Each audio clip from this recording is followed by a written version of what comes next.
Now, here's the second law that changed my life forever in network marketing. I learned the law of sowing and reaping. And in the law of sowing and reaping is also the story of the law of averages. Jot this down. The story of the sower comes from the Bible. I'm an amateur on the Bible, but this is such a useful story. Here's what the story says. And take the notes because the drama's in the details. The sower was ambitious. Evidently, he was ambitious. When you read the whole story, you'll conclude, yes, this was an ambitious sower. Here was number two. He had excellent seed. The sower who sowed the seed had excellent seed. And the excellent seed can be an excellent opportunity, an excellent product, an excellent story. So we've got an ambitious sower with excellent seed. But now here's the rest of the details of the story. For your information, for the drama of your life, so you can understand things better. Learning some of this is how I got rich by age 31. Okay. Number one, it says the sower goes out to sow the seed, but the first part of the seed falls by the wayside and the birds get it. So jot this down. The birds are going to get some of the seed. The birds are going to get some of the seed. Now you say, well, Mr. Rohn, what does that mean? Well, I invite John to come to a meeting. He said he'd be there Tuesday night. Tuesday night I show up, John isn't there. I say, John, I wonder why John didn't make it. Now I know the answer. The birds. The birds. John had this great idea of coming to the meeting to look at an opportunity, and somebody stole it and said, you're not going to go see network marketing. And he says, well, maybe not. So have you jotted that down now? The birds are going to get some. Now, when the birds get some, you've got two options. Number one is to chase birds. And say, well, let me get a hold of the person that talked him out of coming to the meeting. I'll tear him a new page. But I wouldn't do this. Here's what happens if you go chasing birds. You leave the field. If you go chasing birds now, you leave the field, which is going to distract from your future, not add. So you can't chase birds and try to straighten this stuff out. Here's what it is. It's just one of those things. And here's the best comment when things are a little disappointing. Isn't that interesting? You just have to say, I thought sure he would be there. He promised me. He promised me. But I know it was the birds. And you just have to say, isn't that interesting? Now, here's the rest of the story. It says, the sower kept on sowing. See, that was the secret to his success. He kept on sowing. And if you keep sowing, you can sow more than the birds can get because there aren't enough birds. If you keep sowing, there are some birds, but there's not enough because the law of averages will work for you. My mentor taught me, he said, you know, Mr. Rohn, there's only 9 or 10 real nasty, miserable people in the whole world. Now, he says they move around a lot, you know, and you're liable to... You'll bump into one once in a while. But when you bump into one, you say, there's only 9 more like you. I can handle that in the whole world. Okay. Now, here's what else it says. The sower now keeps sowing the seed. Now the seed falls, the story says, on rocky ground where the soil is shallow. And the rocky ground where the soil is shallow is not of your making, because you had excellent seed and you were an ambitious sower. So the rocky ground where the soil is shallow is not of your making. But here's what it says what happened. This time, the little seed that falls in the ground starts to grow, and the little plant starts to grow. But the first hot day, it withers and dies.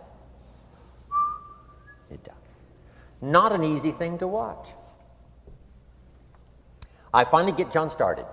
Sure enough, 3 or 4 days later, somebody says, boo, and he goes,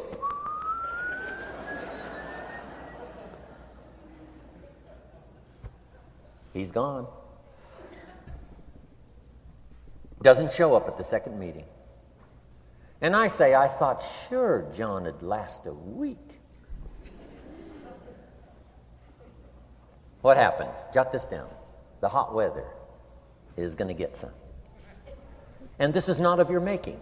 Here's what you must say when that happens. Isn't that interesting? Wow. What can you do? The answer is nothing. You say, well, I'm going to try to change this. I wouldn't take that class. You know, the sun comes up in the east. Somebody says, why is that? I wouldn't spend much time on that. Just let that happen. Don't go for this why stuff. I'm giving you the answers here. The answers is in the structure and the consequences and in the deal. The answer is in the deal. Anything beyond that is not worth study. You say, well, how come some just last a little while? I wouldn't sign up for that class. Here's the answer. Some don't stay. You just have to jot that down. And when some leaves, you say, that's one of those that don't stay. Now you know what category to put them in. And you can't solve this now. You can't. It's like rearranging the seasons. You can't fool with that. All you can do is cooperate with the way things are set up. I didn't set it up. You say, well, it shouldn't be this way. Well, when you get your own planet, you can rearrange this whole deal. But on this planet, you're a guest. You got to take it as it comes. Now, here was the secret to the ambitious sower with good seed. It said he kept on sowing. Now, here's what he had to do to keep on sowing. He had to discipline his disappointment. This is a key phrase now to use the rest of your life. You must learn to discipline your disappointment, because you didn't set up the setup, and some are not going to stay, and that is not of your making. Now, if you made gross errors and you ran them off, see, that'd be different. Now, you're responsible for that. But if it's in the normal course of things, this is the way things are. Now, here's what it says. The sower keeps on sowing. Now it says the seed falls on thorny ground. And somebody says, well, how much of this do you have to go through? Well, hang on. It's not the end of the story now. Now the little seed falls on thorny ground, and now the little plant starts to grow again. But as the little plant starts to grow, the thorns choke it to death, and it dies. So jot this down. The thorns are going to get some. And that's not of your making. And what are these thorns? The story even called these little thorns, little cares, little distractions, little somethings. Who knows what all they are? I say, John, we had a meeting last night. You weren't here. John says, well, I can't make every meeting. I say, why not? You're part-time. He said, well, the screen door came off the hinges. And you just can't let your house fall apart. You got to take some time and fix things up. And I can hear the thorns going,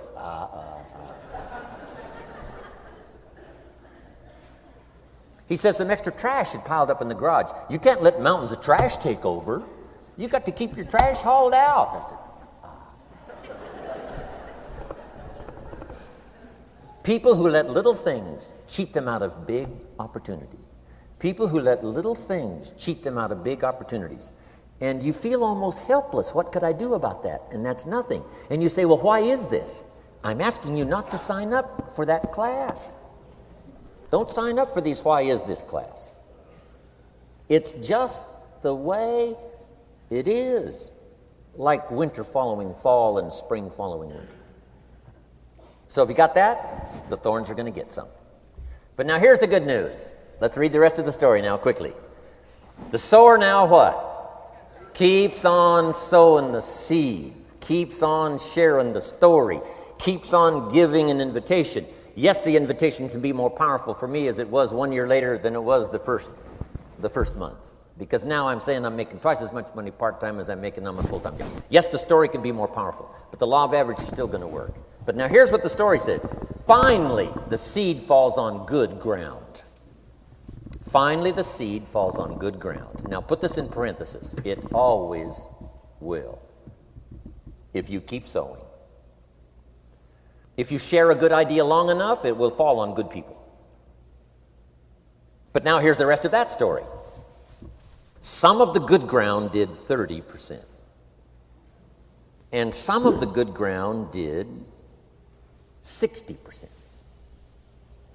And some of the good ground did 100%. You say, well, why the difference in numbers? I wouldn't sign up for that class. Go on. Have I said that often enough now? Don't register for that class. It's just the way it is. Now, I tried to get the 30s to do 60. found out it was more than I could handle. I used to say, I'll make them successful if it kills me. I almost died. No, you can't do that.